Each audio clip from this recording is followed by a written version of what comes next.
Guys, in today's video I'm going to show you how to recharge BMW E60 battery using this tool.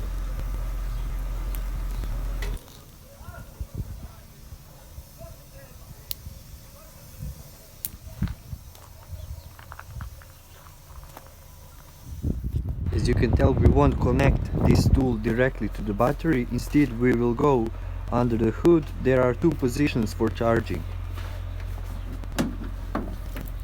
So there they are. The red one is obviously the positive and the black one is negative.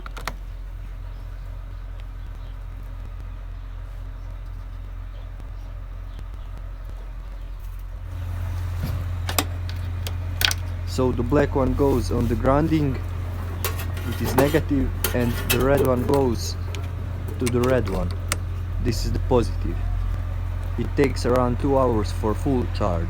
Thanks for watching, guys.